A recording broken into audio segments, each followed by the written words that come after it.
Hello guys. हम लोग देख रहे हैं कंप्लीट ट्रेडिंग सिलेबस, उसका पार्ट थर्ड।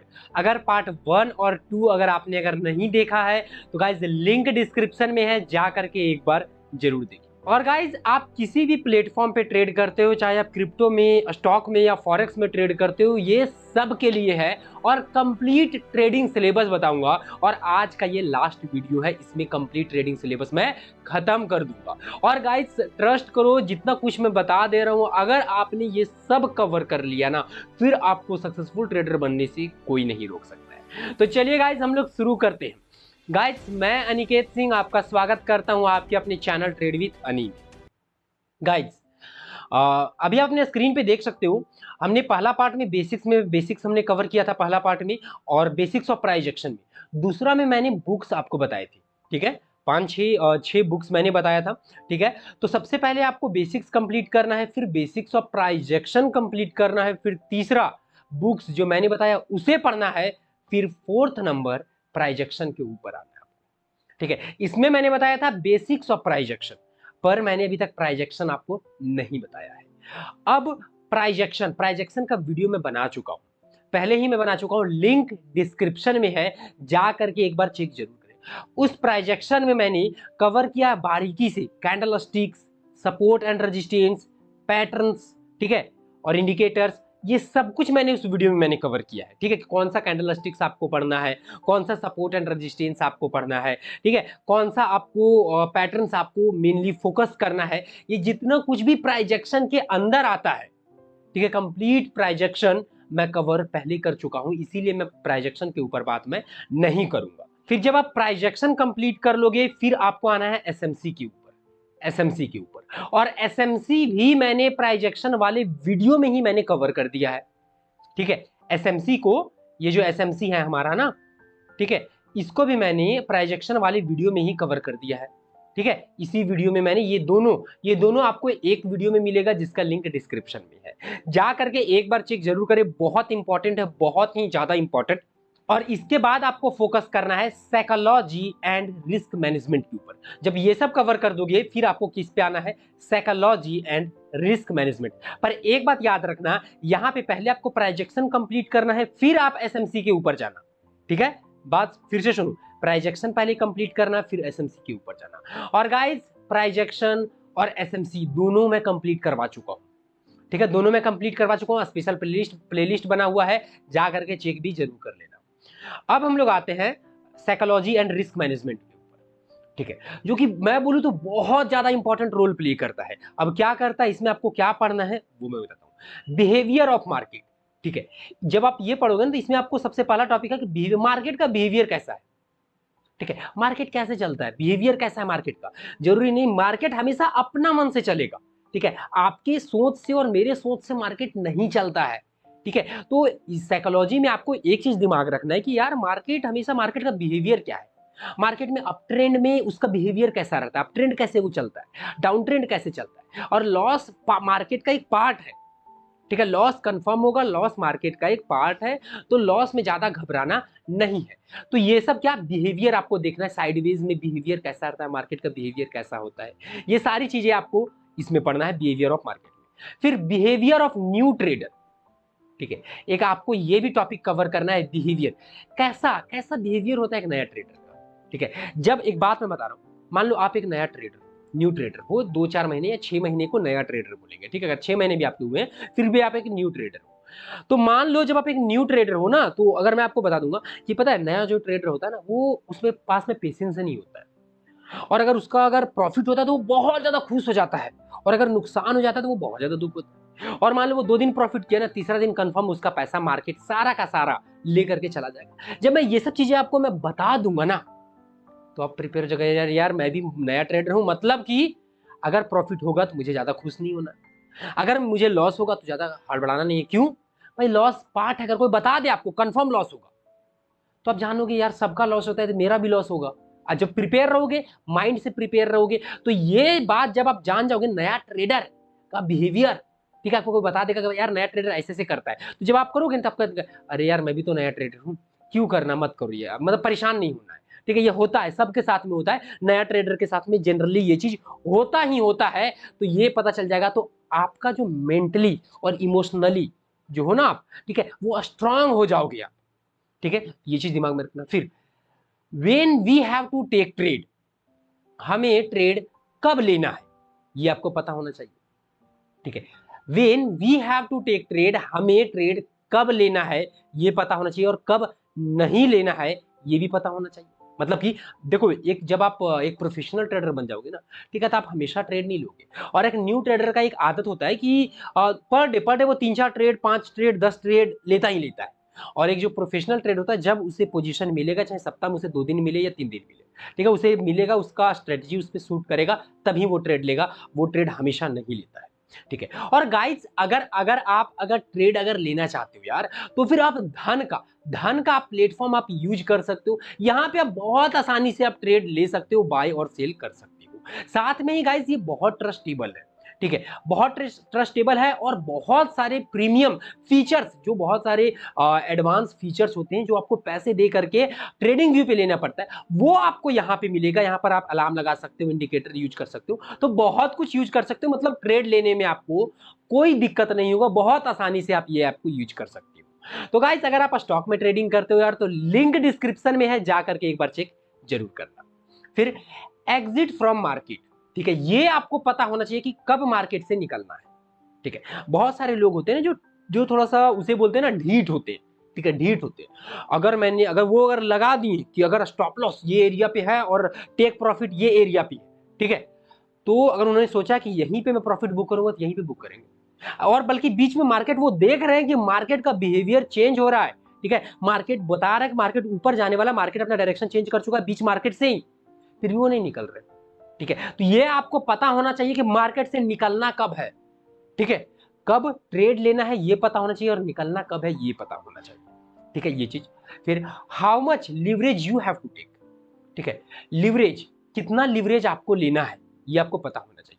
बहुत सारे ऐसे लोग होते हैं ना, जो 100x ले लेते हैं। भाई उतना नहीं लेना है, पूरा अकाउंट आपका एक बार में खाली हो जाएगा, ठीक है। और स्टॉप लॉस भी तो यार थोड़ा बड़ा होता है ना, तो स्टॉप लॉस भी लेने भर तक का एरिया बचने देना यार, कितना रिस्क ले सकते हो। मैक्सिमम 5x बहुत है यार, मैक्सिमम 5x बहुत है। और अगर एक बिगनर हो तो 5x से ज्यादा मत लो, चाहे कितना भी कम अमाउंट क्यों ना हो। और कभी भी अगर आप थोड़ा बहुत अगर मीडियम में हो, तो यार 10x इज इनफ, बहुत ज्यादा है। 10x से ज्यादा कभी मत लेना। इवेंट्स की अगर मैं बोलूं, तो आज तक मैंने 10x से ज्यादा कभी नहीं लिया है, इवेंट्स ये स्टेज में आने के बाद भी, क्योंकि हमें रिस्क मैनेजमेंट करके चलना पड़ता है, ठीक है। Okay, equal stop loss in every trade, ये चीज सबसे खास करके इसके ऊपर आप लोग काम करना, ठीक है। रिस्क मैनेजमेंट में ये सबसे बेहतर है कि ट्राई करना ना, कि लगभग लगभग सेम स्टॉप लॉस आपका सारी ट्रेड में, ठीक है, जितना भी आप ट्रेड लेते हो ना, ठीक है, उसमें आपका सब में same same amount of stop loss. मतलब कि किसी में अगर 500 रुपए अगर आपने स्टॉप लॉस रखा है, तो आप एक बना लो कि यार मैं 400 रुपए से लेकर के 600 रुपए के बीच में ही स्टॉप लॉस अपना रखूंगा। किसी में 450, किसी में 550, किसी में 500 या किसी में 600, हार्डली 600 जाऊंगा स्टॉप लॉस, ठीक है। इससे क्या होगा, इससे आपको बहुत ज्यादा बेनिफिट ये हो जाएगा ना, कि बहुत बार क्या होता है, मान लो हम लोग ट्रेड लेते हैं, पहला ट्रेड में हमने स्टॉप लॉस लगाया 500 का, ठीक है, और टेक प्रॉफिट है हमारा 1000 रुपए, ठीक है, तो पहला ट्रेड हमारा सही चला जाता है। दूसरा ट्रेड में बहुत लोग क्या करते हैं, मतलब फिर एक और ट्रेड हमें दिखता है, अच्छा अपॉर्चुनिटी दिखता है, तो हम लोग एक और ट्रेड लेते हैं। वो ट्रेड में क्या करते हैं, हमारा स्टॉप लॉस थोड़ा बड़ा हो जाता है, और अमाउंट भी थोड़ा हम बढ़ा देते हैं, तो स्टॉप लॉस हो जाता है 2000 रुपए का, और टेक प्रॉफिट मतलब कि अगर टीपी लगा देते हैं हम लोग 4000 रुपए प्रॉफिट पे, ठीक है, कि 4000 रुपए जैसे प्रॉफिट दिखेगा मैं क्लोज कर दूंगा। पर इसमें क्या होता है, स्टॉप लॉस हिट हो जाता है, ठीक है। तो आप सोचो एक बार, किसी में 500 स्टॉप लॉस लगा रहे हो, किसी में 2000 लगा रहे हो, तो अगर 2000 वाला अगर स्टॉप लॉस हिट हो गया ना, तो आप 4-5 ट्रेड जो प्रॉफिट किए हो ना, सबका पैसा एक स्टॉप लॉस लेकर के चला जाएगा। पर अगर सेम स्टॉप लॉस अगर सब जगह पर अगर लगभग रहेगा ना, ठीक है, तो अगर आप नुकसान भी करोगे, ठीक है, तो मान लो पिछला ट्रेड में जितना आपने प्रॉफिट किया था, उसका आधा ही नुकसान करोगे, फिर भी आप आधा प्रॉफिट में रहोगे। तो इस बात का अच्छे से ध्यान रखना। फिर loss is the part of game, ठीक है, loss is the part of game, ये बात जान जाओ कि लॉस जो है ना, वो पार्ट ऑफ गेम है। तो इसके ऊपर भी आप अच्छे से स्टडी कर लेना कि क्यों होता है लॉस, कितना लॉस होता है, और सब ट्रेडर्स ने कितना लॉस किया है वो देख लेना। फिर क्या, ऑल अबाउट रिस्क, ठीक है, रिस्क के ऊपर आपको स्पेशल आप पढ़ाई करो यार, सच्ची बात बता रहा हूँ। जब आप प्राइजेक्शन कंप्लीट कर लोगे, एसएमसी कंप्लीट कर लोगे ना, ये सब चीजें कर लोगे, फिर आपकी नुकसान होगी ये सब के कारण। रिस्क ना मैनेज करने के कारण आपका कंफर्म नुकसान होगा। ठीक है, ये इक्वल स्टॉप लॉस वाला भी रिस्क के अंदर ही आता है। ठीक है, तो रिस्क के ऊपर कितना रिस्क लेना है, एक एक ट्रेड में आपको कितना लॉस करना है, ये सारी चीजें आपकी तय होनी चाहिए, निश्चित होनी चाहिए, इस बात का ध्यान रखना। फिर lose the emotions of money. ठीक है, पैसे का जो मोह है ना, ठीक है, उसे यार खत्म करो, तब आप खुश रहोगे। वरना याद रखना, सबसे ज्यादा फ्रस्ट्रेटिंग कोई काम है वो है ट्रेडिंग, क्योंकि हमें पैसे से बहुत ज्यादा है लगाव। एक इंडियंस को, रियली बता रहा हूँ, इंडियंस को पैसे से बहुत ज्यादा है प्यार। ठीक है, अगर मान लो कभी प्रॉफिट करोगे तो बहुत खुश हो जाओगे, लॉस करोगे तो उदास रहोगे दिन भर। ठीक है, तो आपको ये दोनों काम नहीं करना है, दोनों काम में आपका नुकसान होगा। बहुत ज्यादा खुश रहोगे, ठीक है, तो फिर नुकसान कर दोगे, मार्केट को देख करके अलग लेवल का कॉन्फिडेंस आ जाएगा, उस तरह भी नहीं करना। अगर प्रॉफिट भी होता है फिर भी आपके फेस पे स्माइल होना चाहिए, और लॉस भी होता है फिर भी आपके फेस पे स्माइल होना चाहिए। ठीक है, तो ये दोनों ऐसा आपको बनना है कि इमोशंस लेस, मतलब पैसा को आपको पैसा नहीं समझना है यार। ठीक है, पैसा को पैसा नहीं समझना है। ठीक है, बस समझो कि यार दिस इज द, बस वो एक अमाउंट है, ठीक है, कॉइन है, आते जाते रहते हैं, बस ये समझ लो। ठीक है, पैसा वैसे भी किसी का नहीं हुआ है। ठीक है, तो ये आप साइकोलॉजी ऑफ मनी में इतना कुछ आप कंप्लीट करना, इतना कुछ कवर कर लेना गाइस, रियली बता रहा हूं यार, आप मास्टर कर लोगे रिस्क मैनेजमेंट एंड साइकोलॉजी में, अगर इतना कुछ कवर कर लिए तो। ठीक है, इसके बाद में आपको आना है फंडामेंटल्स के ऊपर, फंडामेंटल्स के ऊपर। और गाइस मैं आपको बोलना चाहूंगा कि यार अगर आपको सच में लग रहा है यार कि वैल्यू कुछ दे रहा हूं, तो प्लीज गाइस वीडियो को लाइक जरूर करना, और एक प्यारा सा यार कमेंट करो, जिससे कि मेरा दिल खुश हो जाए। क्योंकि गाइस वीडियो बनाने में बहुत मेहनत लगता है, एक वीडियो कंप्लीट करने में मुझे 3 से 4 घंटे का समय लगता है। तो अब उम्मीद करता हूं यार आप समझ पाओगे मेरे मेहनत को। ठीक है, तो उसके बदले में क्या मांग रहा हूं यार, एक प्यारा सा कमेंट और एक लाइक। ठीक है, और अगर आप नए हो चैनल पे तो चैनल को सब्सक्राइब करके बेल आइकन ऑन जरूर कर देना। अब आते हैं हम लोग फंडामेंटल्स के ऊपर। ठीक है, तो सबसे पहला आपका ये होना चाहिए काम कि व्हाट इज फंडामेंटल है क्या। ठीक है, पहला काम ये करना चाहिए, फंडामेंटल है क्या। ठीक है, फंडामेंटल है क्या। दूसरा काम फिर होगा वर्क, क्या काम करता है, अगर मैं इसको, अगर फंडामेंटल्स को मैं जान जाऊंगा, ठीक है, मेरा क्या प्रॉफिट है, ये आपको पता होना चाहिए। ठीक है, तो इसके ऊपर आप रिसर्च करना, स्टडी करना। ओके, फिर तीसरा, व्हाट हेल्प पीपल, ये कैसे लोगों का हेल्प करेगा। मान लो अगर फंडामेंटल पढ़ गए, ठीक है, तो इससे आपका बेनिफिट क्या होगा, बेनिफिट क्या होगा, क्या क्या कर सकते हो। जैसे कि मैं अगर बोलूं, अगर हम लोग फंडामेंटल अच्छे से जान गए तो हम लोग अच्छे तरीके से चूज कर सकते हैं कि कौन सा शेयर पे हमें, या फिर कौन सा क्वाइन पे जो भी है, ठीक है, किसमें आपको ट्रेड करना है। दूसरा चीज, किसमें आपको इन्वेस्टमेंट करना है।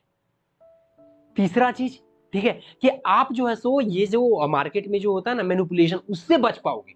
ठीक है, तो ये सब बहुत काम करेगा, ये हेल्प करेगा पीपल्स का। फिर कंपटीशन, अब यहाँ कंपटीशन बोलने का मतलब है ना, मान लो कि आप जो है सो कोई भी, मान लो रिलायंस का आप एक शेयर लेते हो। ठीक है, अब रिलायंस का शेयर लेते हो तो रिलायंस का मेन काम क्या है, मान लो कि वो जो है सो उसका नेटवर्किंग का काम है, वो जियो सिम हमें प्रोवाइड करता है और जियो का नेट हमें देता है। ठीक है, अब आपको ये देखना है कि इसके कंपटीटिव कौन कौन है, जैसे एयरटेल हो गया। ठीक है, इसका कंपटीटिव है। फिर आपको ये देखना है, मान लो इसी तरह मार्केट में 10-12 कंपनियां हैं, फिर आपको ये देखना है कहीं वो सब कंपनी तो, आखिर अगर आप सोच रहे हो कि रिलायंस में आप कुछ इन्वेस्टमेंट करने का, ठीक है, तो आपको ये देखना जरूर कि उसके कंपटीटिव कौन कौन है। कहीं ज्यादा स्ट्रांग तो कंपटीटिव नहीं है, क्योंकि देखो अगर उसका कंपटीटिव ज्यादा स्ट्रांग होगा ना, तो उसमें पैसा इन्वेस्ट करना। ठीक है, क्योंकि वो मार्केट को लेकर के निकल जाएगा। अभी आप सोच के देखो, मार्केट में जियो, ये जो 4G आया था, जियो आने से पहले ही जिन्होंने भी एयरटेल में, बीएसएनएल में, आइडिया में इन्वेस्ट किया था, ठीक है, उनका लॉस हुआ कि नहीं हुआ, क्योंकि उन्होंने स्टडी नहीं किया कि मार्केट में कौन कौन उनका कंपटीटिव है, और वो जो कंपटीटिव है उन्होंने वो क्या बड़ा प्लान कर रहे हैं, क्या बड़ा लाने वाले हैं। तो उनके दुश्मन, समझो कंपटीटिव मतलब क्या हो गया, उनका दुश्मन। ठीक है, तो उनके दुश्मन के बारे में स्टडी जरूर करना, कहीं वो स्ट्रांग तो नहीं है। ठीक है, तो अगर वो स्टडी कर लोगे तो आप जो है सो नुकसान से बच जाओगे। चौथा, फिर चौथा नहीं, पांचवा, फ्यूचर, जो भी आप शेयर पे आप मान लो इन्वेस्टमेंट करना चाह रहे हो, स्टडी कर रहे हो, मान लो कोई भी क्वाइन के ऊपर, शेयर के ऊपर, जो भी चीज के ऊपर, ये आपको देखना है कि क्या इसका फ्यूचर में, क्या इसका वैल्यू रहेगा। फ्यूचर में क्या अभी जितना इंपॉर्टेंट है ये फ्यूचर में उतना ही इंपॉर्टेंट होगा, ये ज्यादा इंपॉर्टेंट रह जाएगा या कम इंपॉर्टेंट होगा। जैसे कि एग्जांपल देता हूं, ठीक है। अभी मान लो कोई पेट्रोल का कोई कंपनी है, पेट्रोलियम कोई पेट्रोल का कोई कंपनी है, ठीक है। अब जो अभी आप सोच के देखो, अभी मार्केट में क्या सोलर लाइट से चलने वाली गाड़ियां ज्यादा आ रही हैं, इलेक्ट्रिकल व्हीकल्स ज्यादा आ रहे हैं, तो अभी चांसेस और पोल्यूशन बहुत ज्यादा हो रहा है। तो आने वाले फ्यूचर्स में जो जो भी पेट्रोल से और डीजल से, ये जो तेल वाली जो गाड़ियां है ना, उससे रिलेटेड जो कंपनियां है ना, उनका फ्यूचर खतरे में है, ये बात आपको दिख रहा हो, ठीक है। मैं भी ये नहीं बोल रहा हूं पूरा खतरे में, पर फिर भी प्रोग्रेस उतना नहीं कर पाएंगे जितना कि अभी इलेक्ट्रिकल कंपनियां करेंगे, ठीक है। जो भी इलेक्ट्रिकल व्हीकल्स बना रहे हैं कंपनियां, वो सब ज्यादा फ्यूचर्स में तरक्की करेंगे, या फिर सोलर लाइट ला रहे हैं गाड़ी में, ठीक है, वो सब कंपनी ज्यादा तरक्की करेंगे, ठीक है। तो इससे आपको फ्यूचर्स का ध्यान रखना है कि कौन सा कंपनी ज्यादा बेहतर परफॉर्मेंस दे सकता है, आपको उसमें इन्वेस्ट करना है, ठीक है। फिर डिपेंडेंट, फिर है, ठीक है। मान लो कोई कंपनी का आप जो है सो फंडामेंटल्स आप रिसर्च कर रहे हैं, ठीक है, फिर ये देखना कहीं ये कंपनी किसी दूसरे कंपनी पे डिपेंडेंट तो नहीं है, ठीक है। किसी रॉ मटेरियल को लेकर के या फिर किसी भी चीज को लेकर के कहीं दूसरे पे डिपेंडेंट तो नहीं है, क्योंकि देखो दूसरे पे डिपेंडेंट है, फिर आपको डिपेंडेंट वाले को भी ये स्टडी करना पड़ेगा। क्यों पता है, अगर वो डगमगाया ना, ये कंपनी डगमगा जाएगा, समझ रहे हो ना, वो डगमगाएगा तो ये कंपनी डगमगा जाएगा, इसलिए फिर आपको ध्यान रखना है ऑनर का हिस्ट्री, उसका सीईओ कौन है, ऑनर कौन है, ठीक है, उसका हिस्ट्री देखो, और ये समझने का ट्राई करो कहीं कोई सनकी इंसान तो नहीं है ना, ठीक है, कहीं कोई बीमार इंसान तो नहीं है, कहीं कोई ज्यादा बुजुर्ग तो नहीं है। क्योंकि एक बात याद रख लेना, ठीक है, कि अगर बीमार इंसान होगा, ठीक है, तो मान लो कभी भी अगर उसका अगर ऐसा कभी हो ना भगवान के जैसे, ठीक है, पर मान लो किसी तरीके से डेथ हो जाता है या एक्सीडेंट उक्सीडेंट कुछ भी हो जाता है चीजें, ठीक है, उसके साथ में वो हार्ट का बीमार का तो कुछ भी नहीं कर सकते ना, कभी भी उनका साथ शरीर उनका साथ छोड़ सकता है, तो उस वक्त में वो कंपनी का शेयर बहुत गिर जाएगा,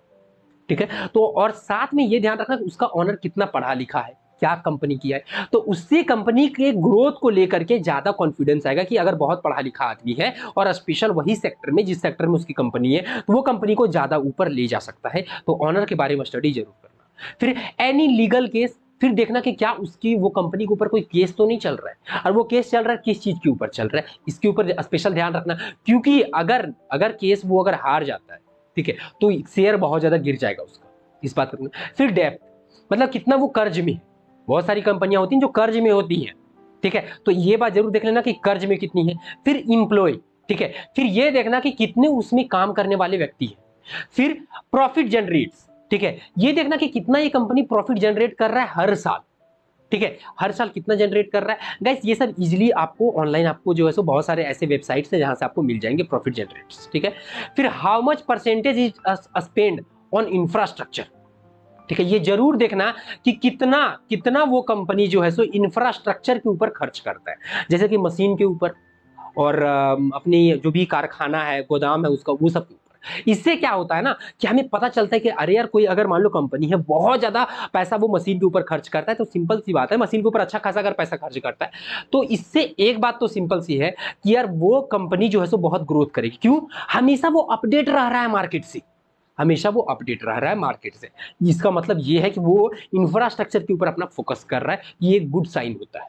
साथ में ही एक्सेप्ट टेक्नोलॉजी, ऐसा कंपनी देखना जो टेक्नोलॉजी को एक्सेप्ट करता है, ठीक है, जैसे कि अभी भी बीएसएनएल है, ठीक है ना, वो 4G तक नहीं आया है, ठीक है, तो यार ऐसा कंपनी को एक्सेप्ट बिल्कुल मत करना जो मार्केट के साथ कंपटीशन न कर पाए, ठीक है, जो एक्सेप्ट ही नहीं करता टेक्नोलॉजी का। मार्केट चांद पे जा रही है, वो अभी भी साइकिल बनाने के बारे में सोच रहा है, ठीक है, तो वैसी कंपनी के ऊपर मत जाना। मतलब देखो कि कौन सा कंपनी अच्छा से अपडेट हमेशा करता है अपने आप को, टेक्नोलॉजी को एक्सेप्ट करता है। फिर मार्केट कैप उसका जरूर देखना कंपनी का, ये कितना मार्केट कैप है, ठीक है, वो आपको बहुत हेल्प करेगा। फिर जो भी कंपनी को आप ये क्या कहते हो, आप ट्रेड करते हो, इन्वेस्टमेंट किए हो, उसको यार फॉलो जरूर कर लेना ट्विटर पे, ठीक है, क्योंकि जो भी वो लेटेस्ट अपडेट न्यूज डालेगा ना, ठीक है, वो आपको ट्विटर पे मिल जाएगा, ठीक है। रियली बता रहा हूं, अगर आपको बता रहा हूं ना, मैं बोल रहा हूं ना आपको, इंडिया में, ठीक है, एक भी यार न्यूज चैनल को छोड़ दो देखना, क्योंकि पता है तुमको, फर्ड बहुत ज्यादा फैला रहे हैं वो सब, बस फर्ड फैलाते हैं। अगर आपको रियल में अगर एक्चुअल न्यूज चाहिए ना, और सबसे पहले चाहिए, तुरंत चाहिए, फॉलो कर लो ट्विटर पे, ठीक है, जैसे वो न्यूज डालेंगे तुरंत आपके स्क्रीन के ऊपर आपको नोटिफिकेशन आ जाएगा, कि जैसे मैसेज आता है ना इंस्टाग्राम का और व्हाट्सएप का, वैसे ही आपको नोटिफिकेशन आ जाएगा ट्विटर का, तुरंत देख करके देख लोगे अरे यार कि हाँ अडानी ग्रुप का ये हो रहा है, और रिलायंस ये लाने वाला है, ये अपडेट करने वाला है, सब कुछ आपको पता चल जाएगा। फिर सॉरी, डिपेंडेंट कंपनी तो हम लोग कवर कर चुके हैं, तो इसे कट कर दो, ठीक है। तो गाइज अगर इतना कुछ के ऊपर अगर स्टडी कर लेते हो, ठीक है, देखो स्टडी करने में थोड़ा टाइम लगेगा, मैं मानता हूँ इतना कुछ करने में, अगर इतना कुछ अगर स्टडी करोगे ना, ठीक है, कोई भी कंपनी का, ठीक है, तो 2-4 घंटे, 4 घंटे, 5 घंटे आपके लग जाएंगे। पर एक बात बताओ यार, अगर आप पैसा कमाना चाहते हो 4-5 घंटे नहीं दोगे।